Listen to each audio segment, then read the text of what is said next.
우리 하나님 말씀 함께 읽도록 하겠습니다. 갈라디아서 1장 1절에서 5절까지.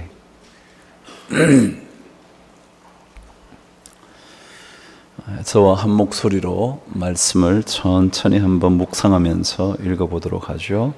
갈라디아서 1장 1절에서 5절까지. 제가 가지고 있는 성경 302면입니다. 함께 읽으시죠. 시작. 사람들에게서 난 것도 아니요 사람으로 말미암은 것도 아니요 오직 예수 그리스도와 그를 죽은 자 가운데서 살리신 하나님 아버지로 말미암아 사도된 바울은 함께 있는 모든 형제와 더불어 갈라디아 여러 교회들에게 우리 하나님 아버지와 주 예수 그리스도로부터 은혜와 평강이 있기를 원하노라. 그리스도께서 하나님 곧 우리 아버지의 뜻을 따라 이 악한 세대에서 우리를 건지시려고 우리 죄를 대속하기 위하여 자기 몸을 주셨으니 영광이 그에게 세세토록 있을지어다. 아멘. 오늘부터 갈라디아서를 묵상하게 될 겁니다. 오늘 1절부터 5절까지 말씀을 읽었지만 오늘은 아마 1절 말씀 묵상하는 것으로 말씀이 마칠 것 같습니다. 사도 바울이 갈라디아 여러 교회들에게 편지를 썼습니다. 사실은 갈라디아 지역에 있는 여러 교회들이 돌아가면서 읽을 수 있는 편지 하나를 쓴 거죠. 그래서 우리는 이것을 회람용 서신이다 그렇게 말을 합니다. 돌아가면서 직접 볼 수 있도록 한 편지다 그러죠. 이 갈라디아서는 율법과 복음의 차이를 명확하게 밝혀준 것이었기 때문에 마틴 루터는 로마서와 더불어 갈라디아서를 그의 가장 중요한 신학적이며 삶의 바탕으로 여겼다 그럽니다. 그래서 제2의 로마서라고 말하기도 하죠. 그만큼 복음에 대하여 주도 면밀하게 왜 율법의 행위가 되지 않는지 강력하게 써내려간 편지였습니다. 그 편지 시작하는 내용이 오늘 1절에서 5절까지 말씀이죠. 여러분 연애 편지 써보신 적 있나요? 요즘은 연애 편지 안 쓰죠. 그냥 만나면 되고요, 영상 통화하면 되고요, 문자 보내면 되고요. 그러니까 편지 쓸 일이 잘 없더라고요, 그죠? 이 젊은이들이 편지를 써봤는지 잘 모르겠는데, 저 때만 해도 참 연애 편지 많이 썼습니다. 저희 장모님이 아직 그 연애 편지를 다 간직하고 계시더군요. 와, 전 놀랐습니다. 그걸 갖고 계신지 몰랐는데. 저희 장모님께서 갖고 계시더군요. 제가 대학 1학년 때 아내를 만났는데 제가 그때부터 연애 편지를 보냈는데요. 저는 옛날에 한자 성경을 늘 읽었기 때문에 성경은 이렇게 적혀져 있습니다. 그죠? 위에서부터 내려오게 돼요. 그래서 제가 늘 그것을 따라서 편지도 이렇게 썼습니다. 그래서 저는 한자를 좋아해서 그 당시 어조사, 가, 는, 이, 가 혹은 순수 한글을 제외하고는 다 한자로 썼습니다. 집사람이 받아들면 읽지를 못합니다. 왜냐하면 우리 시대는요, 우리 시대에 아내가 저하고 동갑이거든요. 우리 시대는 한자를 배웠다, 안 배웠다, 배웠다, 안 배웠다 그래가지고 대부분 한자를 잘 못합니다. 저만 어쩌다가 혹은 좀 관심 있는 사람들만 한자를 열심히 했을 뿐이라 더더욱이 전 철학을 전공해서 늘 한자를 썼습니다. 그래서 가을 하늘이, 그럼 한자가 없으니까 한국말로 쓰죠, 뭐. 그죠? 혹은 늦가을이다 그러면 만추라 이렇게 씁니다. 그럼 안에는 아는 한자는 있지만 모르는 한자도 있을 겁니다. 그러면 할 수 없이 그 편지를 읽기 위하여 부모님께 가져갑니다. 그래서 제 연애 편지를 온 가족이 함께 읽습니다.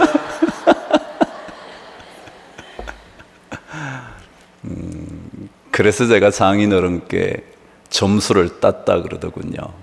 왜냐하면 뭐 연애 편지가 온 가족이 다 보니까 함부로 쓸 수 없잖아요. 점잖하게 썼죠. 그러니까 이 정도 청년이면 맡길만 하겠다 그러셨던 것 같습니다. 그러니까 여러분 편지를 써보시면 서러운 부분이 있죠. 그 서두를 어떻게 쓸 건가 고민을 많이 하잖아요. 어떻게 쓸까? 연애 편지 아니어도 부모님께 편지를 드리는 일에 있어서도 그 앞부분을 어떻게 시작할까 막 써내려가지는 않을 겁니다. 무언가 하여간 그래도 좋은 표현이든지 혹은 느낌을 적는 뭔가를 적을 거예요. 근데 사도 바울은 그의 강력한 편지의 서두에 이것을 쓰고 있다는 겁니다. 중요한 사항입니다. 다르게 썼어도 될 터인데 1장 1절에 이것을 쓰고 있다는 겁니다. 이것은 굉장히 중요했던 것 같습니다.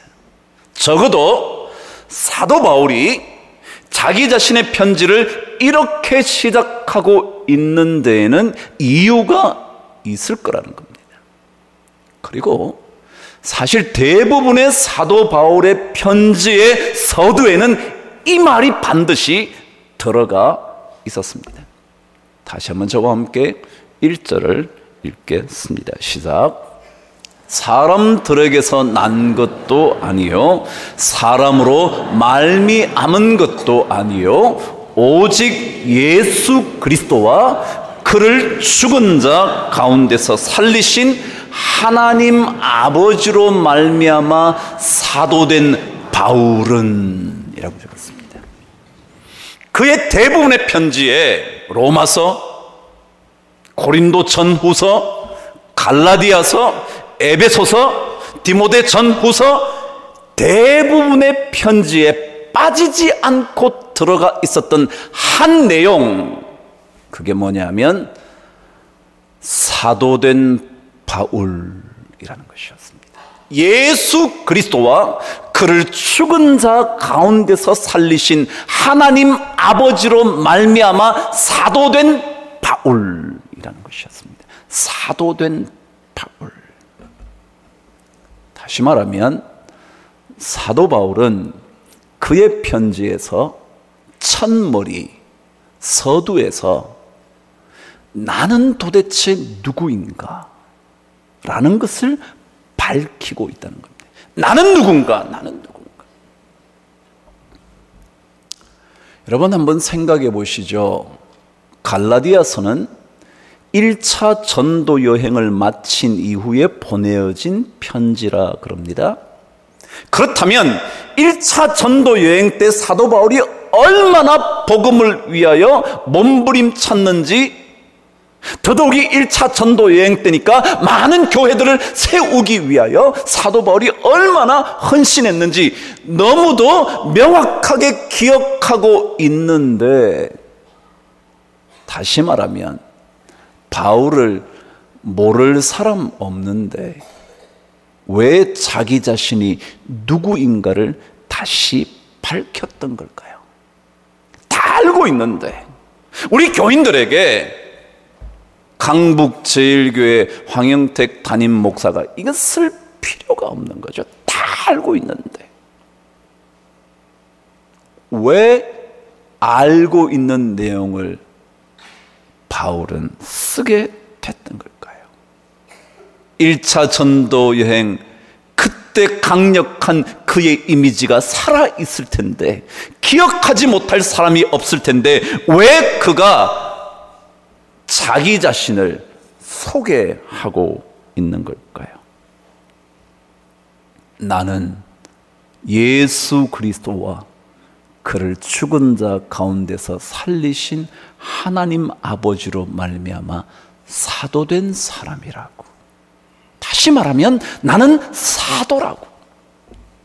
무엇 때문에 이 말을 붙였을까요? 다른 편지도 읽어보시면 예수 그리스도의 사도된 바울은, 예수 그리스도와 하나님 아버지로 말미암아 사도된 바울은 이 빠짐없이 적어놓은 이 사도라는 말 속에 무슨 의미를 담고 싶었던 것이었을까? 사도라는 말은 원래 뜻은 보냄을 받은 자라는 뜻이라는 것 다 들으셨죠? 보냄을 받았다. 좀 더 정확하게 표현을 하면 특별한 목적을 위하여 임명되어 보냄을 받은 자. 다시 한번, 특별한 목적을 위하여 임명되어 보냄 받은 자라는 뜻이 뭐냐면 사도라는 단어였습니다. 잘 들으셨죠? 특별한 사명 때문에, 특별한 임무 때문에 임명되어 보냄을 받은 사람이 사도였다는 겁니다. 그래서 오늘 이 사도라는 말을 묵상하면서 갈라디아 서신을 한번 열어보시죠. 첫 번째, 사도라는 말의 가장 중요한 뜻은 나는 절대로 특별한 그 사명을 잊지 않겠다라는 자신의 각오를 담은 이유였습니다. 사도라는 말을 쓴 이유는 나는 특별한 사명을 받았다. 이거 잊지 않겠다. 내 인생 사는 동안 나는 사명 때문에 산다. 내가 그거 잊지 않으려고 그는 편지의 서두마다 늘 적어왔던 겁니다. 예수 그리스도와 그를 죽은 자 가운데서 살리신 하나님 아버지로 말미암아 사도된 내가 편지를 쓰겠다라는 것입니다. 여러분, 우리는 그냥 이 땅에 온 것이 아닙니다.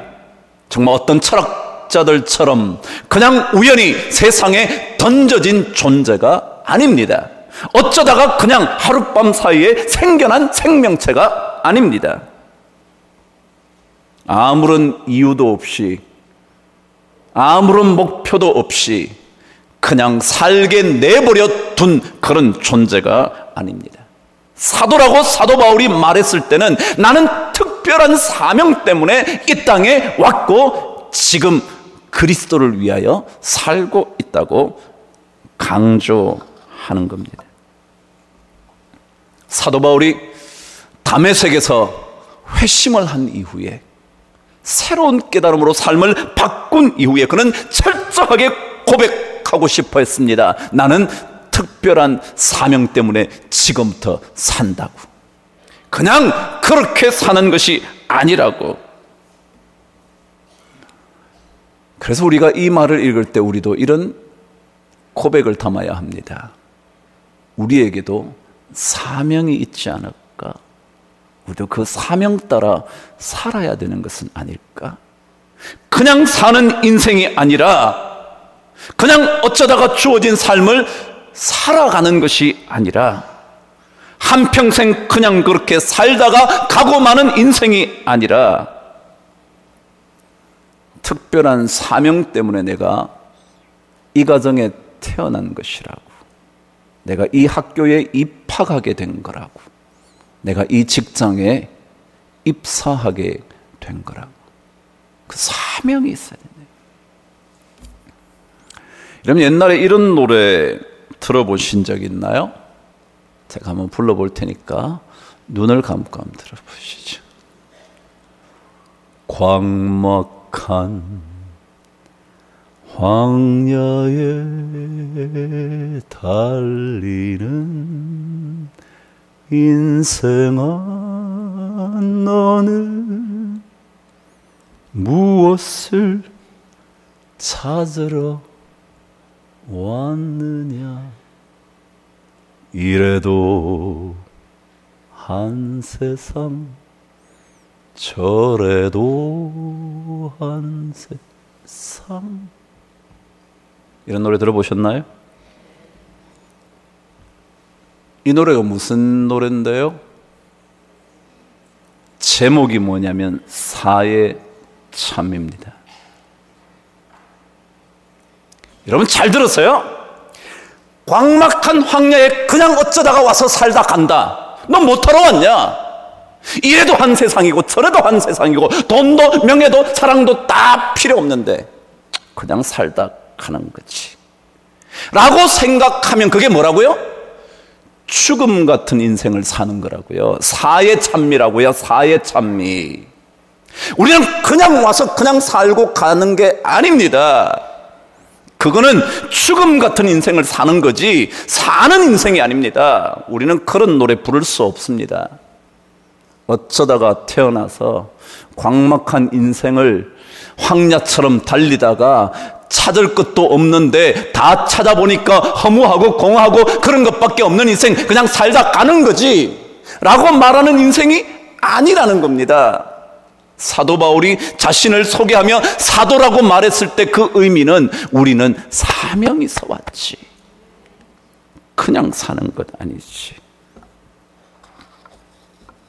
그렇게 생각한다면 우리는 사의 찬미밖에 하지 않는 인생이에요. 우리는 죽음의 인생을 안 살거든요. 오늘 말씀도 여러분 읽으셨지만 예수 그리스도와 그를 죽은 자 가운데서 살리신 하나님 아버지로 말미암아 사도됐다 그랬지, 죽은 인생 사는 것처럼 그냥 살다가 이래도 한 세상 사는 거고 저래도 한 세상 사는데 뭘까지 것 그래 라고 말하며 살 수는 없다는 거예요. 우리에게 사명이 있지. 사명이 있지. 그럼 우리는 그냥 살다 가지 않습니다. 분명히 사명이 있습니다. 그 사명이 뭔지 그리스도인들은 발견해야 합니다.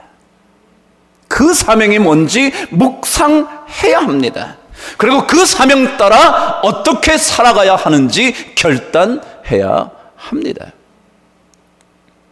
그런데 오늘 여기에 등장한 사도라는 말의 두 번째 중요한 뜻, 의미가 어쩌면 첫 번째보다 더 중요한 의미인데 묵상하셔야 합니다. 우리에게 사명이 있습니다. 우리는 그 사명을 따라 살아야 합니다. 근데 그 사명이 있다는 것, 사명을 따라 산다는 것보다 더 중요한 내용이 뭐냐 하면, 사도라는 말은 특별한 사명을 부여받아서,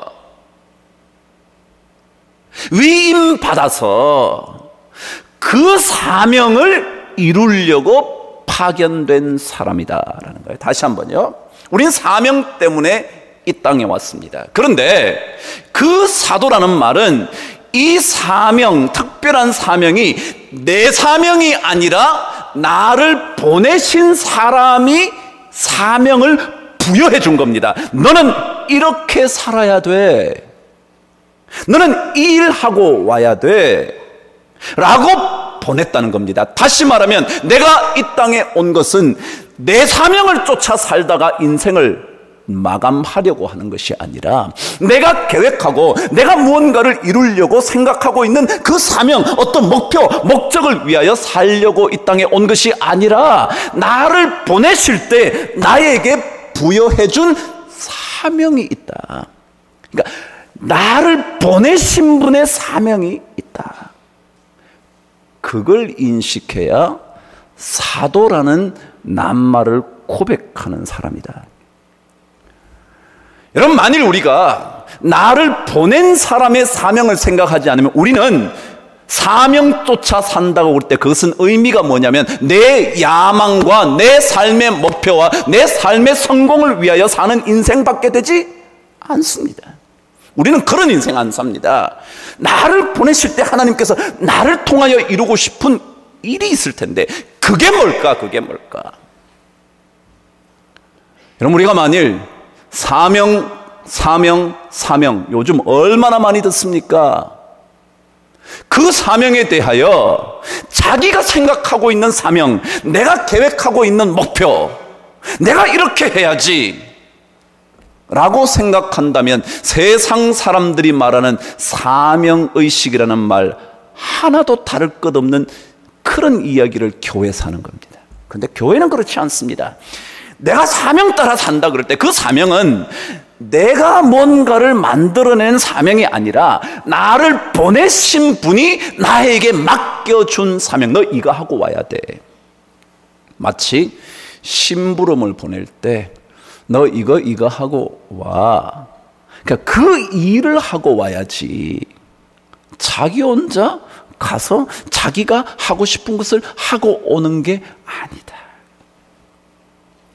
내 삶을 이 땅에 보낸 자를 위하여, 보낸 자가 맡겨준 일을 위하여 살아가는 그것이 바로 사도라는 의미라는 것입니다. 그럼 성도는 구별된 사람이다 그럽니다. 구별되었다. 그러니까 뭐가 구별됐냐면 다 사명을 쫓아 산다 그럽니다. 세상 사람들도요, 사명의식에 철저한 사람이 성공 안 되는 거예요. 그러니까 사명, 우리도 사명이에요. 근데 우리는 구별되었다고 말할 때 세상 사람들과 구별이 되려면 그들이 생각하고 있는 사명과 우리가 생각하고 있는 사명이 다르다는 겁니다. 그들은 자기가 계획을 합니다. 사명을 계획하는 겁니다. 내가 이렇게 살아야지 사명 선언을 합니다. 사명 선언문을 만듭니다. 그러고는 그것대로 살아가는 겁니다. 근데 우리는 그 사명이 아니라 우리가 하나님으로부터 부여받은 사명이 뭘까? 그걸 고민하고 기도하고 묵상하고 실행하고 또다시 주님 앞에 되돌아와 기도하는 그런 인생을 사는 것이 바로 우리 그리스도인이라는 것입니다. 그래서 오늘 사도 바울은 우리의 사명이라는 게 뭔가? 우리의 사명. 다시 한번 저와 함께 1절 말씀을 읽겠습니다. 시작. 사람들에게서 난 것이 아니요 사람으로 말미암아 난 것도 아니요. 그렇습니다. 오직 예수 그리스도와 그를 죽은 자 가운데서 살리신 하나님 아버지로 말미암아 사도됐다. 1절은 뭐라 그랬냐면 우리의 사명이라는 것은 그래서 어떤 것이냐면 사람에게서 난 것이 아닌 사명. 여러분 여기에 사람에게서라는 단어, 에게서 영어로는 from이라고 그랬는데 from 어디로부터, 그죠?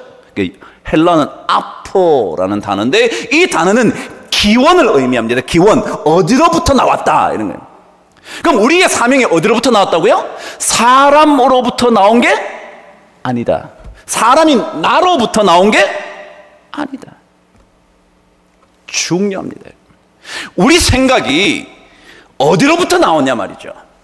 우리가 하려고 하는 계획이 어디로부터 나왔냐 말이죠. 사람에게서 from man, 영어로 not from man, 사람으로부터가 아니야. 사람으로부터, 기원 출처가 그게 아니라는 거예요. 근데 세상 사람 전부 다 출처가 자기예요. 자기로부터 나온 거예요. 자기 생각, 자기 계획, 자기 목표로부터 나온 거예요. 우리는 그게 아니라는 거예요. 내가 이렇게 해야지, 내가 저렇게 해야지, 그거 아니라는 거예요. 여러분과 제가 야고보서를 다 묵상했죠. 야고보서 4장 13절, 그 유명한 4장 13절. 4장 13절은 유명한 게 많죠. 빌립보서도 4장 13절. 그죠? 이 4장 13절에 뭐라 그랬냐면 어떤 사람이 이렇게 말하는 사람이 있다면 그거 아니다 라는 내용이 있어요. 이런 거예요. 너희 중에 말하기를 오늘이나 내일이나 우리가 어떤 도시에 가서 거기서 1년을 머물며 장사하여 이익을 내리라, 이익을 보리라 하는 자들아, 잘 들어라. 너희 인생이 뭔 줄 알고 그러냐? 오히려 주님의 뜻이면 이것도 하고 저것도 하리라 그래야지. 우리가 오늘이나 내일 우리가 어떤 도시로 가서 1년을 머물며 거기서 장사를 하여 이익을 보리라 한다. 우리가 이게 뭐예요? 사람에게서 난 것. 사람에게서 난 것. 여러분, 사도의 삶은 사도 바울만이 아니라 그리스도인들이 사도라고 말할 때, 그것은 그렇게 읽을 때, 우리가 그렇게 고백할 때 그 말은 그게 아니지. 사람에게서 난 게 아니지. 여러분, 누가복음도 저하고 묵상했잖아요. 다 끝내지는 못했지만 거의 17장, 16장까지는 갔는데요. 누가복음 12장에 보면 여러분이 혹시 기억하실지 모르지만 어리석은 부자에 대한 얘기를 한 적이 있었습니다. 12장에 보면 이런 얘기였죠. 내가 이렇게 하리라. 12장 18절 19절에 나온 얘기입니다. 내가 이렇게 하리라. 내 곡간을 헐고, 왜냐하면 장사가 너무 잘 되고 사업이 잘 돼가지고 막 너무 모자라는 거예요, 창고가. 그래서 창고를 허는 겁니다. 곡간을 헐고 더 크게 짓고 내 모든 곡식과 물건을 거기 쌓아두리라. 또 내가 내 영혼에게 이르되, 영혼아, 여러 해 쓸 물건을 많이 쌓아두었으니 평안히 쉬고 먹고 마시고 즐거워하자 하리라 했는데, 주님께서 야, 이 어리석은 사람아, 내가 오늘 내 영혼을 이 밤에 가져간다면 그 쌓아둔 게 무슨 소용이 있겠냐 라는 얘기요. 그러니까 이 사람의 계획이 뭐냐면 자기 계획입니다. 자기에게서는 내가 이렇게 해야지, 내가 이렇게 해야지, 사명이 있는 사람은 이렇게 해야지 라고 말하지만 그것이 아니라는 거야. 사람에게서 난 게 아니다. 그 생각에, 그 계획의 출발이 자기가 아닌 것, 그거야. 예수 믿는 사람 그게 아니어야 돼. 그게 아니어야 돼.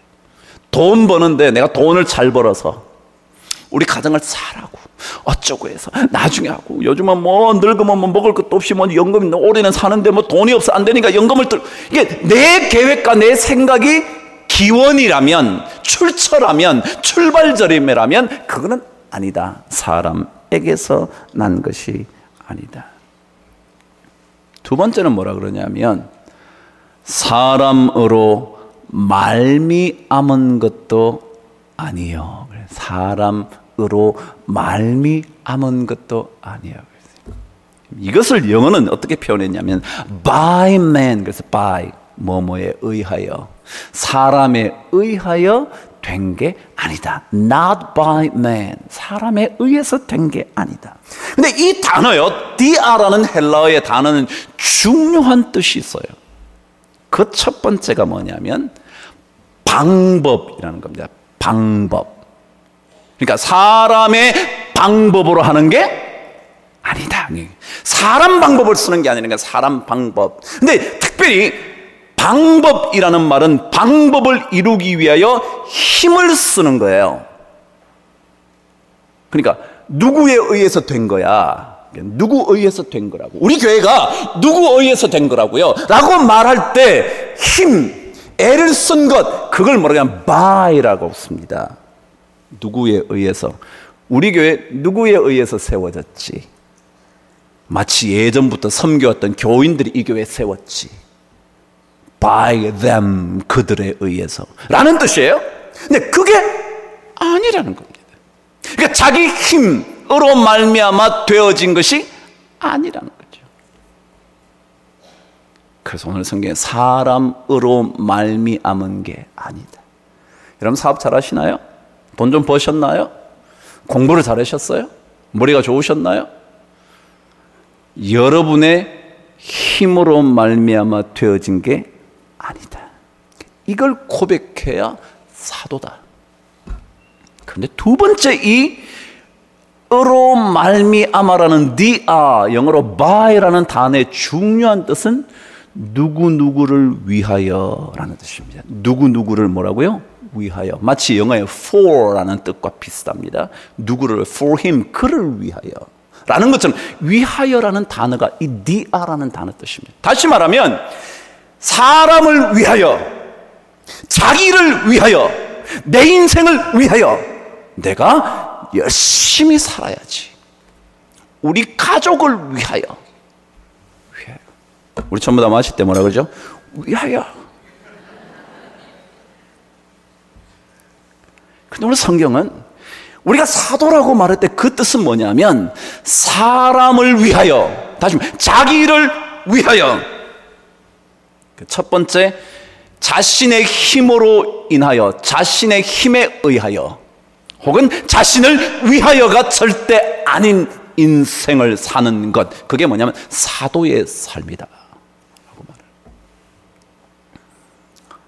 그래서 로마서 14장 7절은 다 이렇게 말하잖아요. 우리 중에 누구든지, 우리 중이라는 건 사도 바울이 우리 예수를 믿겠다고 작정한 우리 중에 자기를 위하여 사는 자가 없고 자기를 위하여 죽는 자도 없도다. 그게 뭐냐면 위하여, 자기 위하여 우리 살지 않는, 우리가 예수 믿게 된 건데, 예수 믿고 이렇게 사는데 우리 위해서 우리가 열심히 살고 우리 위해서 목숨을 내걸고 이런 거 아니에요. 하나님의 사람은 자기를 위하여, 디아가 아니라는 겁니다. 그래서 베드로전서 4장 11절에 만일 우리가 무슨 일을 하거나 무슨 말을 할 때, 그때 하나님께서 주시는 힘으로, 하나님께서 공급하시는 힘으로 하는 것처럼 해야 된다. 베드로가 4장 11절에 우리가 무언가를 하려면, 우리가 만일 봉사하려면, 만일 누가 섬기려면 하나님께서 공급하시는 힘으로 하는 것처럼 해야지, 내 힘으로 나를 위하여 그렇게 하는 거 아닙니다. 하나님이 주셔서 하고 하나님을 위하여 하는 것입니다.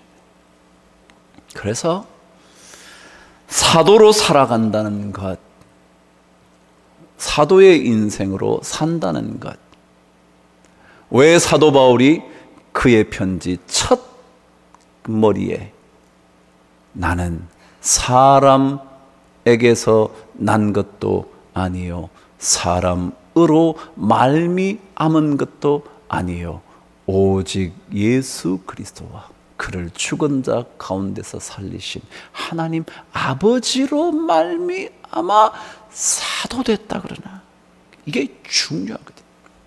그러니까 이걸 놓쳐버리면 우리는 세상 사람들과 하나도 다를 것 없는, 사명이 있다고는 말하지만 자기를 위하여 사명의식에 불타오르는 인생, 자기를 위하여 무언가를 하려고 하는 그런 인생. 그런데 오늘 성경은 마지막에 하나님 아버지로 말미암아, 예수 그리스도와 그를 죽은 자 가운데 살리는 하나님 아버지로 말미암아 뭐라 그랬죠? 아버지를 위하여. 우리 누구를 위하여? 하나님 아버지 예수 그리스도를 위하여. 그게 사도라고 여러분과 제가 읽을 때 묵상해야 되는 거다. 그렇지 않으면 그냥 사도 바울은 사도 바울이지. 근데 그게 우리에게 관련이 있으려면, 연관되려면 바로 이 말씀을 묵상하지 않으면 안 된다. 우리는 우리의 계획과 생각을 이루어가는 그런 사명자가 아니라 누군가 나를 이 땅에 보내서 나에게 부여해준, 위임해준 그 사명을 위하여 살아가는, 그래서 내 자신을 위하여거나 혹은 내 자신의 능력으로서가 아니라 하나님께서 주시는 힘으로 그분을 위하여 사명을 이루어 가려고 하는 그런 삶, 여러분이 생각하셔야죠. 여러분이 묵상하셔야죠. 하나님께서 나에게 원하시는 건 뭘까? 내가 이 직장에 들어왔는데 이 직장에 들어와서 일을 하게 된 하나님의 뜻은 어디에 있을까? 그걸 자꾸 묻는 거예요. 자꾸 묻고 기도하고 말씀 보면 하나님이 그 사명을 가르쳐 주는 거예요. 그전까지는 몰라요. 누구나 마찬가지로 세상에서 살면 사는 거지. 지지난주에 한 자매가 저에게 왔더라고. 예배를 마친 기도를 해달라고.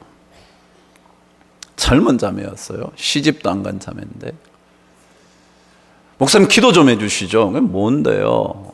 그랬더니 자기가 예전에 있던 직장을 그만두고 새로운 직장으로 가게 됐답니다. 새로운 직장으로 갔는데 뭔 또 기도할 게 있는지 없는지 모르겠지만 있겠죠. 제가 그랬잖아요. 우리는 그냥 그 직장을 그만두고 저 직장을 가는 게 아니에요. 이렇게 살아도 한 세상이고 뭐 저 직장 가도 한 세상인데 그런 게 아니에요. 그래서 목사님, 새로운 직장에서 좋은 하나님의 사람으로 잘 살도록 기도해 주십시오. 그래서 기도를 열심히 했어요. 그래서 갔어요. 근데 지난주에 연락이 온 겁니다. 목사님, 우리 교회가 노숙인들을 위하여 뭘 한다던데요. 자기가 수건 500장을 헌물하고 싶습니다. 시집도 안 간 애가 헌물한대.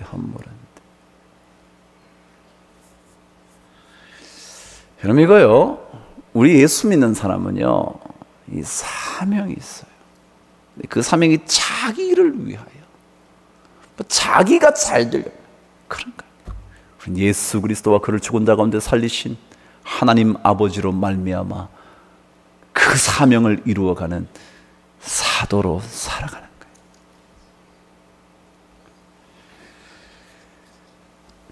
바로 이런 사도의 삶을 살 때, 그런 사도의 삶을 꿈꾸고 있을 때 사도 바울이 혹시 이런 얘기를 하는 것은 아닐까요? 이 모든 교회들에게, 그런 성도들에게 우리 하나님 아버지와 주 예수 그리스도로부터 은혜와 평강이 있기를 원하노라. 다음 시간에 은혜와 평강 묵상하게 될 텐데요, 추석이라고 많이 안 오시겠죠? 뭐 어쩔 수 없죠. 가정 잘 즐겁게 그렇게 추석 보내시고요, 그 다음 주에 와서 뭐 놓치고 말죠 뭐. 예. 그래요. 은혜와 평강, 오늘 은혜의 찬송을 참 많이 하셨는데 제가 그 찬송도 요청했는데 오늘 은혜와 평강 들어가 보지도 못하고 끝났네요. 그러나 우리는 전부 다 사도의 삶을 살아갑니다. 사도 바울만 사도 바울이 아니라 우리도 사도입니다. 왜냐하면 특별한 사명을 저에게 주셔서, 그래서 이 땅에 보내주셔서 그 사명을 이루면서 살아가야 하기 때문에 그렇습니다. 여러분도, 우리 모두가 하나님께서 우리에게 주신 사명이 뭔지 잘 묵상하면서 그것을 이루어가는 그런 멋진 인생 되기를 주의 이름으로 축복합니다. 기도하겠습니다. 하나님 아버지, 사도 바울만 사도가 아니라 우리도 다 사도인 줄 알고 우리의 계획과 우리의 생각이 아닌, 우리의 능력과 방법이 아닌, 우리 자신을 위하여 사는 인생이 아닌 하나님으로 말미암은 인생을 살아가도록, 그래서 우리 모두가 멋진 사도가 되도록, 그런 사도가 많은 주의 교회 공동체가 되도록 축복하여 주시옵소서. 우리는 그냥 살다 그냥 가는, 그래서 죽음에 찬미만 하는 인생 아닌 줄 깨닫게 하시고 이 땅에 살아가는 동안 하나님께서 우리에게 준비해 두시고 맡겨 두신 그 사명을 멋지게 이룰 수 있도록 축복하여 주옵소서. 예수님 이름으로 기도드립니다. 아멘.